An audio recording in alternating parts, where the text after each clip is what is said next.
Hello everyone, it is a beautiful day here in Northern California. I'm at the beach, got the dunes here behind me. Ocean's just right over the horizon there, and if you watch the end of the video, we'll take a little walk and I'll show you the ocean. Something to see at the end of the video, so hang on for that. But other than that, we're just going to jump right into the topic today, which is God's original intention for men and women. I don't think it's any secret that the relationships in general between men and women are not going so well in these modern days, and there's definitely some issues there, some huge issues, some huge problems, and we're going to kind of delve into that. But first, we're going to set the precedent for what the actual original intention was and maybe why we got so far off track. All right, let's we don't have to go too far, only Genesis chapter 2, verses 18 through 24 before we see what the original intention actually was. So, let's jump in. And the Lord God said, "It is not good that man should be alone. I will make him a helper comparable to him." Out of the ground of the Lord God formed every beast of the field and every bird of the air and brought them to Adam to see what he would call them. And whatever Adam called each living creature, that was its name. So Adam gave names to all cattle, to the birds of the air, and to every beast of the field. But for Adam there was not found a helper comparable to him. And the Lord caused a deep sleep to fall on Adam, and he slept, and he took one of his ribs and closed up the flesh in his place. Then the rib which the Lord God had taken from the man, he made into a woman, and he brought her to the man. And Adam said, "This is now bone of my bones, flesh of my flesh. She shall be called woman, because she was taken out of man. Therefore a man shall leave his father and his mother and be joined to his wife, and they shall become one flesh."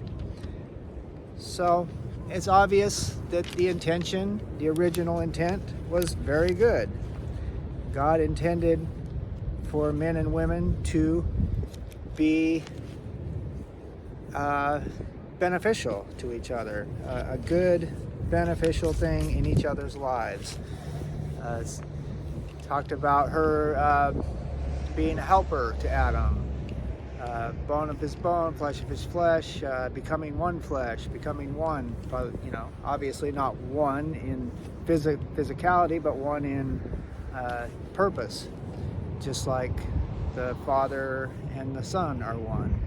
It's kind of the intent of the Spirit, or the intent of God, that men and women should be in harmony.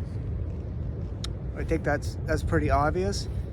I think that's what most people want. They want to be in harmony with, if you're a man, you want a woman, and you want to be in harmony with that woman. If you're a woman, you're with a man, you want to be in harmony with that man. It's so very simple, really. I think that in the heart of hearts of most people, that is what they want. So why, oh why, oh why, is it such a minefield and such a disaster for men and women in this modern age? So before I jump into that, it's not as if every relationship is in shambles.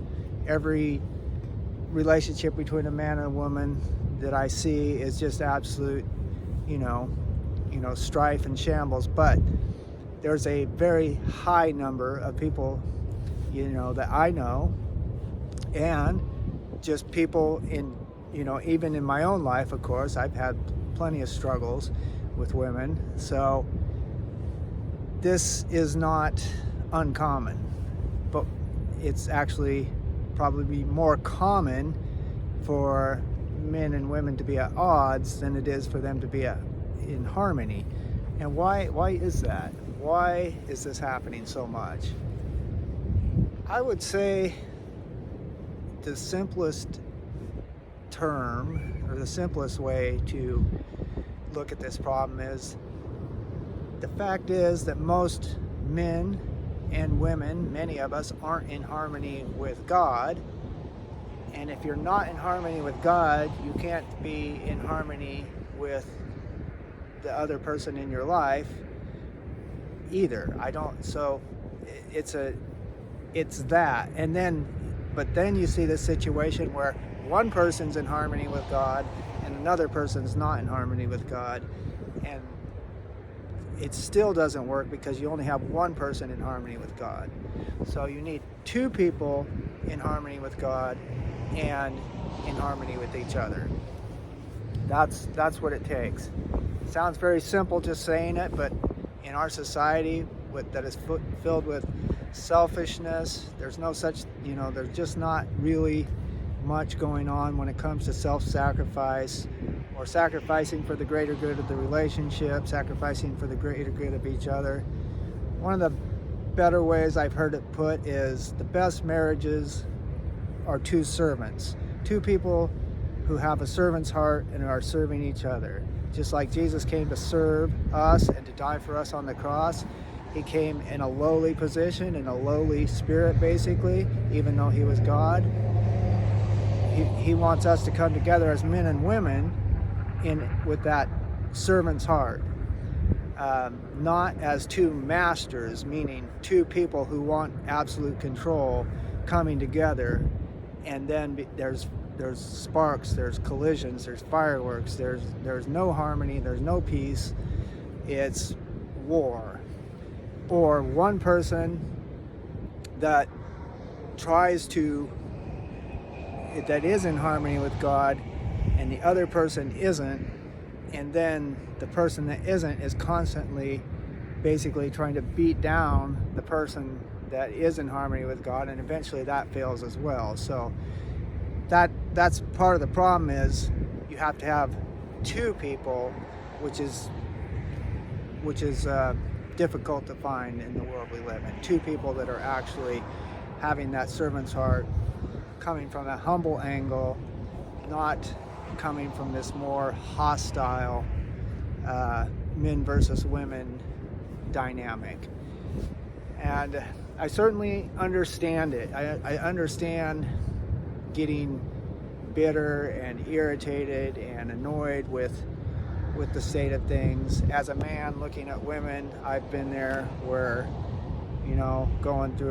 went through a divorce a while back, and I wasn't too happy with things, and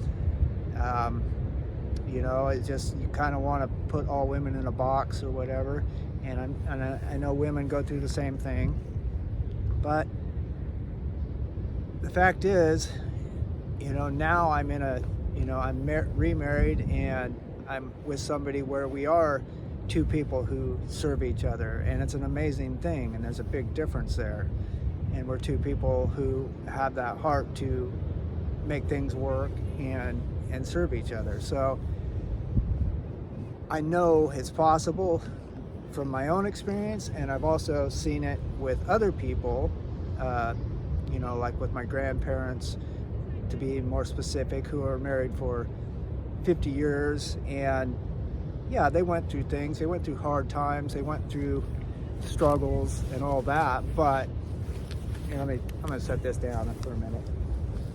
We're just talking right now. They went through struggles and all that, but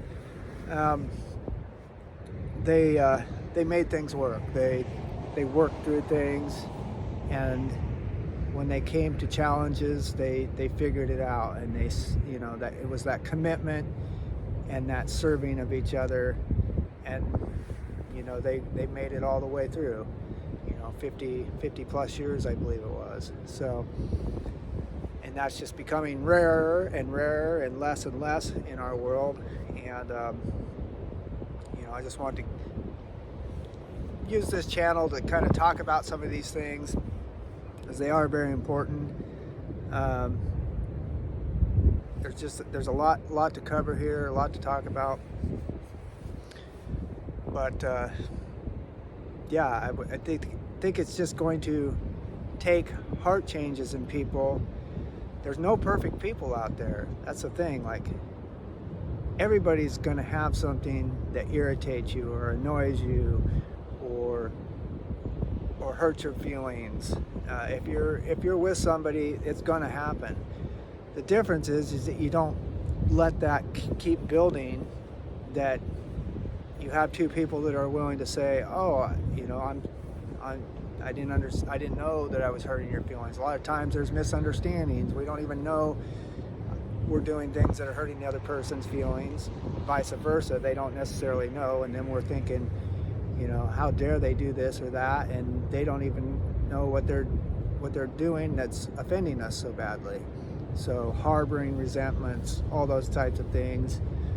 There's just so much to be said for being humble, being willing to put yourself out there and say things like in a nice way, but in a way that where you're kind of making yourself vulnerable as well,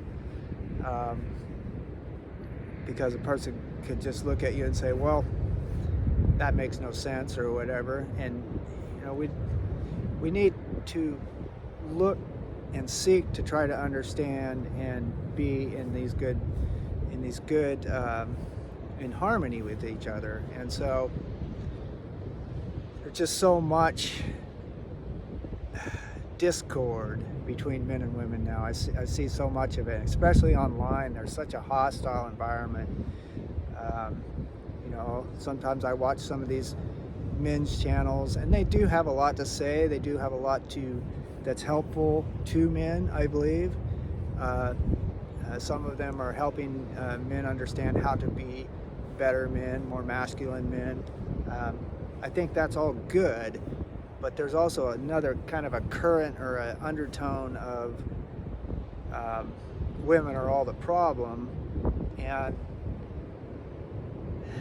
it's not either or. It's not as if women are all the problem and men are all this. It's both of us, both men and women, are way off track in our current society. We don't understand our roles, and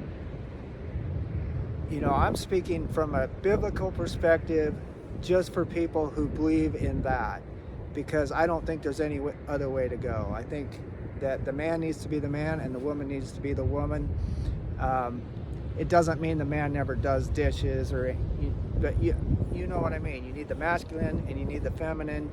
You need to understand your role relatively well and grow into your role and not be growing out of your role, and just coming together as, and having that servant's heart and that humbleness will go a long ways towards building a really good relationship. And the time to cut somebody out of your life and do all that isn't once you're in a relationship. It's, that should have already been screened out and done way before you ever got so far as to be engaged or married or anything else. So once you're there, you're committed, and you should, be going through with it. Now, have I had, my own things fail? Yes, but I'm just saying, going forward, I just don't want to fall into patterns of the past that I've made, mistakes I've made. That's a whole different topic. So we'll just kind of stick with this harmony between men and women that needs to happen, and I believe that is a big part of the key. Commitment and seeking to validate each other and live in harmony. I don't know that, it doesn't guarantee that it's going to work, but it definitely is a much higher percentage. And if that couple is okay with their roles, if a person wants to go out and live these other alternative lifestyles and stuff that God never intended, this, polyamory and all these other things, and open relationships and all these things that people are doing, it's no shock that things like that completely fail. But I'm specifically talking about just when a man and a woman come together and the struggles they have in our current society and everything else nowadays.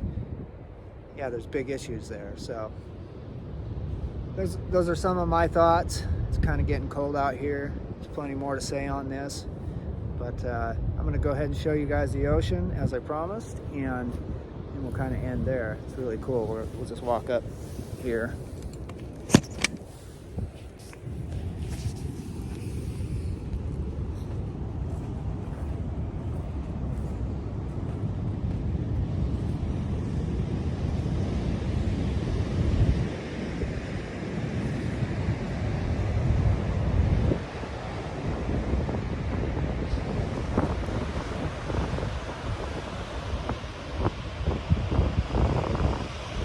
Starting to rain just a little bit.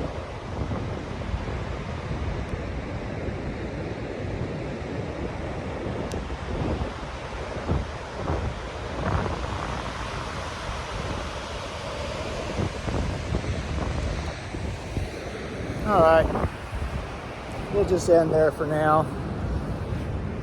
We can resume. Make sure you leave your comments and your thoughts.